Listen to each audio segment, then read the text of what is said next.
Hi, ഇന്ന് നമ്മൾ നല്ലൊരു ലഞ്ചാണ് ഉണ്ടാക്കുന്നത്. തേങ്ങ അരച്ച് വളരെ എളുപ്പത്തിൽ ഉണ്ടാക്കാൻ പറ്റുന്നൊരു തക്കാളിക്കറി, പയറും കായും കൂട്ട്, പിന്നെ തേങ്ങ അരച്ചൊരു ബീഫ് മസാലയും. അപ്പോൾ നമുക്ക് നോക്കാം. ആദ്യം ചോറ് നിങ്ങൾ സാധാരണ വെക്കുന്ന പോലെ റെഡിയാക്കി എടുക്കുക. ഞാൻ കുക്കറിലാണ് വെച്ചിരിക്കുന്നത്. പിന്നെ നമുക്ക് കറികൾ ഉണ്ടാക്കാം. അപ്പോൾ ആദ്യം നമുക്ക് പയറും കായും റെഡിയാക്കാം. അപ്പോൾ ഒരു പാനിൽ ഞാനിവിടെ 1/4 കിലോ നീളം പയർ എടുത്തിട്ടുണ്ട്. ഇതിനകത്തോട്ട് കാ ചേർത്ത് കൊടുക്കാം. 2 ചെറിയ കായാണ് ഞാൻ എടുത്തത്. ഇതിന് പകരം ഏത്തക്ക വേണമെങ്കിൽ യൂസ് ചെയ്യാം. ഏത്തക്ക ആണെങ്കിൽ ഒരു വലുത് എടുത്താൽ മതി. ഇതിലൊരു പച്ചമുളകും പിന്നെ ഇത് വേവാൻ ആവശ്യത്തിനുള്ള വെള്ളവും ഒഴിക്കാം. ഇതിലേക്ക് ഒരു 1/4 ടീസ്പൂൺ മഞ്ഞൾപ്പൊടി ഇടാം. ആവശ്യത്തിനുള്ള ഉപ്പും ചേർക്കാം. നന്നായിട്ടൊന്ന് മിക്സ് ചെയ്തിട്ട് അടച്ചു വെച്ച് വേവിക്കാം. കുറച്ച് കറിവേപ്പിലയും കൂടി ഞാൻ ചേർത്തിട്ടുണ്ട്. ഇനി ഈ പയറും കായും നന്നായിട്ട് വെന്ത് സോഫ്റ്റായി വരുന്നവരെ അടച്ചു വെച്ച് വേവിക്കണം. ഈ വെള്ളമൊക്കെ നല്ലതായിട്ട് വറ്റുകയും വേണം. ഇപ്പോൾ ഇതേ വെള്ളമൊക്കെ വറ്റി പയറും കായും നന്നായി വെന്ത് സോഫ്റ്റായി വന്നിട്ടുണ്ട്. ഇനി ഒരു പാനിൽ കുറച്ച് എണ്ണ ഒഴിക്കാം. എണ്ണ ചൂടാകുമ്പോൾ ഒരു 1/2 ടീസ്പൂൺ കടുക് പൊട്ടിക്കാം. ഇനി ഇതിലേക്ക് ഒരു 3 ചെറിയ അല്ലി വെളുത്തുള്ളി ചെറുതായിട്ട് അരിഞ്ഞതും കുറച്ച് സവോളയും ചേർത്ത് കൊടുക്കാം. ഞാനൊരു ചെറിയ സവോളയുടെ പകുതിയേ എടുത്തിട്ടുള്ളൂ. സവോളയ്ക്ക് പകരം ചെറിയ ഉള്ളി ആയാലും മതി. ഒരു 8-10 ചെറിയ ഉള്ളി എടുത്താൽ മതി. ഇതൊന്ന് വഴറ്റിയെടുക്കാം. സവോള നന്നായിട്ടൊന്ന് വാടി വരണം. സവോള ഇതുപോലെ നല്ലതായി വാടി കഴിയുമ്പോൾ ഇതിനകത്തേക്ക് നമ്മൾ ഇപ്പോൾ വേവിച്ച് വെച്ച പയറും കായും ഇട്ട് കൊടുക്കാം. ഇതെല്ലാം കൂടി നന്നായിട്ടൊന്ന് മിക്സ് ചെയ്തെടുക്കാം. ഇതിനകത്ത് ഉപ്പ് നോക്കിയിട്ട് വേണമെങ്കിൽ ഈ സമയത്ത് ചേർത്ത് കൊടുക്കണം. ഇത് വീണ്ടും ഒരു 1-2 മിനിറ്റ് ഏറ്റവും ചെറിയ തീയിൽ അടച്ചു വെച്ചൊന്ന് വേവിക്കാം. നമ്മുടെ പയറും കായും കൂട്ട് ഇവിടെ റെഡി ആയിട്ടുണ്ട്. ഇത് ചോറിൻ്റെ കൂടെയും അതുപോലെ കഞ്ഞിയുടെ കൂടെയും കഴിക്കാൻ വളരെ ടേസ്റ്റി ആയിട്ടുള്ളൊരു സൈഡ് ഡിഷാണ്. നിങ്ങൾ ട്രൈ ചെയ്ത് നോക്കണേ. എളുപ്പത്തിൽ നമുക്ക് ഉണ്ടാക്കാൻ പറ്റും. പിന്നെ നമുക്ക് ബീഫ് മസാല ഉണ്ടാക്കാം. ഞാനിവിടെ 1 കിലോ ബീഫാണ് എടുത്തിരിക്കുന്നത്. അത് നന്നായി കഴുകി ഇതുപോലെ ചെറിയ കഷ്ണങ്ങളായിട്ട് മുറിച്ചിട്ട് ഒരു കുക്കറിലിട്ടിട്ടുണ്ട്.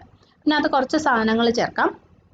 ആദ്യം ഒരു 1/2 ടീസ്പൂൺ മഞ്ഞൾപ്പൊടി, ഒരു 3 ടീസ്പൂൺ കാശ്മീരി മുളക് പൊടി. കാശ്മീരി മുളക് പൊടി ആകുമ്പോൾ എരിവ് അധികം ഉണ്ടാവത്തില്ല. നിങ്ങൾ എരിവുള്ള മുളക് പൊടിയാണ് എടുക്കുന്നതെങ്കിൽ ഒരു 2 ടീസ്പൂണൊക്കെ ചേർത്താൽ മതി. ഇനി ഇതിനകത്തൊരു 5 ടീസ്പൂൺ മല്ലിപ്പൊടിയും കൂടി ചേർക്കാം. 1 ടീസ്പൂൺ കുരുമുളക് പൊടി, ഒരു 2 വലിയ സവോള നീളത്തിന് കനം കുറച്ച് അരിഞ്ഞത് ഇട്ട് കൊടുക്കാം. ഇനി 1-2 പച്ചമുളക് ഇടാം. അത് എരിവ് പോലെ അഡ്ജസ്റ്റ് ചെയ്താൽ മതി. ഇനി ഇതിലൊരു 3 ടേബിൾ സ്പൂണോളം ഇഞ്ചി വെളുത്തുള്ളി ചതച്ചതിട്ട് കൊടുക്കാം. ഒരു നല്ല വലിയ കഷ്ണം ഇഞ്ചിയും പിന്നെ ഒരു 10 അല്ലി വെളുത്തുള്ളിയും കൂടി ചതച്ചെടുത്താണ്. ആവശ്യത്തിനുള്ള ഉപ്പ് ചേർക്കാം. ഇനി ഇത് കൈവച്ച് തന്നെ എല്ലാം കൂടി നന്നായിട്ട് മിക്സ് ചെയ്തെടുക്കണം. ഈ അരപ്പെല്ലാം കൈവച്ച് ബീഫിലോട്ട് നല്ലോണം അങ്ങ് മിക്സ് ചെയ്യാം. ഇതിലേക്ക് കുറച്ച് കറിവേപ്പില ഇടാം. ഇനി ഒരു 1/2 കപ്പ് വെള്ളം ഒഴിക്കാം.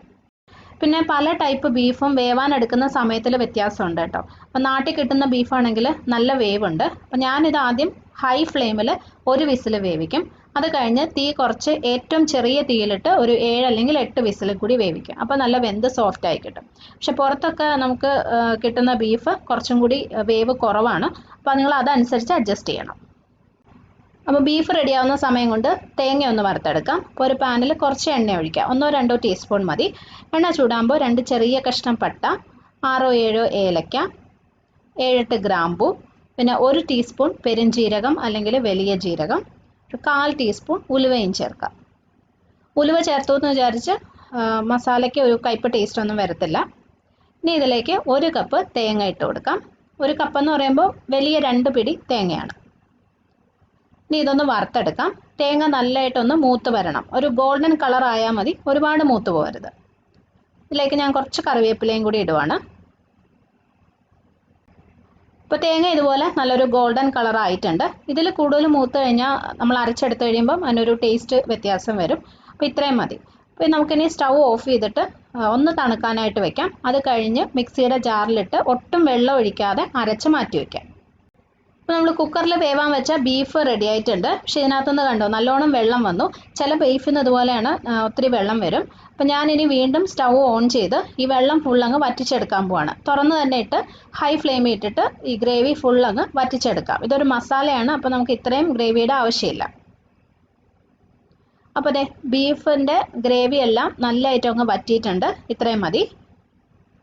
ഇനി ഒരു പാനിൽ ഒരല്പം കൂടി എണ്ണ ഒഴിക്കാം. 2-3 ടീസ്പൂൺ മതിയാവും. എണ്ണ ചൂടാകുമ്പോൾ നമ്മളിപ്പോൾ റെഡിയാക്കി വെച്ച ബീഫ് മസാല ഇതിനകത്തേക്ക് ഇട്ട് കൊടുക്കാം. ഇനി ഒരു 1-2 മിനിറ്റ് കുറച്ച് തീ കൂട്ടിയിട്ട് ഇത് നന്നായിട്ട് എണ്ണയിലങ്ങ് വഴറ്റിയെടുക്കാം. കുറച്ചും കൂടെ ഒന്ന് ഡ്രൈ ആയി വരണം. അപ്പോൾ ഇത് കുറച്ചും കൂടെ ഒന്ന് ഡ്രൈ ആയിട്ടുണ്ട്. ഇനി ഇതിനകത്തേക്ക് നമുക്ക് തേങ്ങ വറുത്തരച്ചത് ഇട്ട് കൊടുക്കാം. ഒട്ടും വെള്ളമില്ലാതെ അരച്ചെടുത്തതാണ്. അപ്പോൾ ചെറിയ തരി ഉണ്ടാവും, അത് ഇട്ട് കൊടുക്കാം. ഇങ്ങനെ തരിയോടുകൂടി തന്നെയാണിത് വേണ്ടത്. അപ്പോൾ ഇതെല്ലാം കൂടി നന്നായിട്ട് മിക്സ് ചെയ്തതിന് ശേഷം വീണ്ടും ഒരു 1-2 മിനിറ്റ് കുറച്ച് തീ കൂട്ടിയിട്ട് നല്ലോണം ഒന്നും കൂടി വഴറ്റി എടുക്കാം. പിന്നെ ഈ സമയത്ത് ഉപ്പൊക്കെ നോക്കിയിട്ട് വേണമെങ്കിൽ കൂടുതൽ ചേർത്ത് കൊടുക്കണം. അപ്പോൾ നമ്മുടെ ബീഫ് മസാല, തേങ്ങ വറുത്ത ബീഫ് മസാല റെഡിയായി. ഇത് സൂപ്പർ ടേസ്റ്റാണ് കേട്ടോ. നല്ല ചൂട് ചോറ്, കപ്പ, പിന്നെ പൊറോട്ട ഇതിൻ്റെയൊക്കെ കൂടെ കഴിക്കാൻ അടിപൊളി ടേസ്റ്റാണ്. അപ്പോൾ ബീഫ് കഴിക്കുന്നവർ ഒന്ന് ട്രൈ ചെയ്ത് നോക്കണേ. പിന്നെ നമുക്ക് പെട്ടെന്ന് തക്കാളിക്കറിയും കൂടി ഉണ്ടാക്കാം. ഒരു പാനിൽ 2 തക്കാളിയും 1 പച്ചമുളകും ഇട്ടു. ഇതിനകത്തേക്ക് കുറച്ച് കറിവേപ്പിലയും 1 കപ്പ് വെള്ളവും ഒഴിക്കാം. ഒരു 1/4 ടീസ്പൂൺ മഞ്ഞൾപ്പൊടിയും ആവശ്യത്തിന് ഉപ്പും ചേർക്കാം. ഇനി തക്കാളി നന്നായി വെന്ത് വരുന്നവരെ അടച്ചു വെച്ച് വേവിക്കാം. പെട്ടെന്ന് റെഡിയാവും. ഒരു 2-3 മിനിറ്റ് കൊണ്ട് തന്നെ തക്കാളി നല്ലോണം അങ്ങ് വെന്ത് കിട്ടും. ആ സമയം കൊണ്ട് നമുക്ക് അരപ്പുണ്ടാക്കാം. അപ്പോൾ ഒരു മിക്സിയുടെ ജാറിലേക്ക് 2 വലിയ പിടി തേങ്ങയും 1/2 ടീസ്പൂൺ മുളക് പൊടിയും 1/2 ടീസ്പൂൺ ചെറിയ ജീരകവും ഇട്ട് കൊടുക്കാം. നമ്മൾ തോരനൊക്കെ ചേർക്കുന്ന ജീരകമാണ്. ഇനി ഇതിനകത്ത് കുറച്ച് വെള്ളം ഒഴിച്ചിട്ട് നല്ല പേസ്റ്റാക്കി നല്ല സ്മൂത്തായിട്ട് അങ്ങ് അരച്ചെടുക്കാം. ഈ സമയം കൊണ്ട് നമ്മുടെ തക്കാളി നല്ലോണം വെന്ത് ഉടഞ്ഞു വന്നിട്ടുണ്ട്. ഇതിലേക്ക് നമ്മൾ അരച്ചു വെച്ച പേസ്റ്റ് ഒഴിച്ചു കൊടുക്കാം. തീ കുറച്ച് വെച്ചിട്ട് ഒഴിക്കണം. തേങ്ങ ചേർത്ത് കഴിഞ്ഞാൽ പിന്നെ ഹൈ ഫ്ലെയിമിൽ വെക്കരുത്. കുറച്ച് വെള്ളവും കൂടി ഒഴിക്കാം.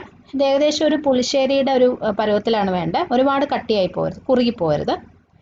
പിന്നെ ഈ സമയത്ത് ഉപ്പ് നോക്കിയിട്ട് വേണമെങ്കിൽ ചേർത്ത് കൊടുക്കണം. ഞാൻ തക്കാളിയിൽ നല്ലോണം ആവശ്യത്തിന് ചേർത്തിട്ടുണ്ടായിരുന്നു, അപ്പോൾ ഇനി കൂടുതൽ ഇടുന്നില്ല. അപ്പോൾ ഇത് ഏറ്റവും ചെറിയ തീയിൽ വെച്ച് കുറച്ച് സമയം ഇങ്ങനെ ഇളക്കി കൊടുക്കാം. ഈ തേങ്ങയുടെ പച്ചപ്പ് നല്ലോണം അങ്ങ് മാറണം, തിളയ്ക്കാതെ നോക്കണം. അപ്പോൾ ഏകദേശം ഒരു 1 മിനിറ്റ് ചെറിയ തീയിൽ വെച്ച് കഴിഞ്ഞപ്പോൾ ഇതിൻ്റെ പച്ചപ്പ് മാറിയിട്ടുണ്ട്. ഇനി ഒന്ന് താളിച്ച് ചേർക്കണം. അപ്പോൾ ചെറിയൊരു പാനിൽ കുറച്ച് എണ്ണ ഒഴിച്ച് 1/2 ടീസ്പൂൺ കടുക് പൊട്ടിക്കാം. ഇതിനകത്തേക്ക് ഒരു 6-7 ചെറിയ ഉള്ളി ചെറുതായിട്ട് അരിഞ്ഞതും കുറച്ച് കറിവേപ്പില ഇട്ട് നല്ലോണം ഒന്ന് മൂപ്പിച്ചെടുക്കാം. ഇത് നമ്മൾ റെഡിയാക്കി വെച്ച കറിയിലേക്ക് ഒഴിച്ചു കൊടുക്കാം. ഇപ്പോൾ സ്റ്റൗ ഓഫ് ചെയ്തിരിക്കുകയാണ്. നന്നായിട്ടൊന്ന് മിക്സ് ചെയ്തെടുത്ത് കഴിയുമ്പോൾ നമ്മുടെ തേങ്ങ അരച്ച തക്കാളിക്കറി റെഡി ആയിട്ടുണ്ട്. ഇതെൻ്റെ ഹസ്ബൻഡിൻ്റെ അമ്മ ഉണ്ടാക്കുന്ന ഒരു കറിയാണ് കേട്ടോ. നല്ല ചൂട് ചോറും ഈ കറിയും മാത്രം മതി നമുക്ക് ഊണ് കഴിക്കാൻ. നല്ല ടേസ്റ്റാണ്. നിങ്ങൾ ട്രൈ ചെയ്ത് നോക്കൂ. വളരെ എളുപ്പത്തിൽ ഉണ്ടാക്കാൻ പറ്റും. അപ്പോൾ ഇതെല്ലാം റെഡിയാക്കാനായിട്ട് എനിക്ക് ഏകദേശം ഒരു 1.5-1.25 മണിക്കൂർ എടുത്തിട്ടുണ്ട്. അപ്പോൾ നിങ്ങളും ട്രൈ ചെയ്ത് നോക്കിയിട്ട് ഫീഡ്ബാക്ക് അറിയിക്കണം. ഇഷ്ടമാവുകയാണെങ്കിൽ ഷെയർ ചെയ്യാനും മറക്കരുത്. അപ്പോൾ നമുക്ക് വീണ്ടും കാണാം. ബൈ.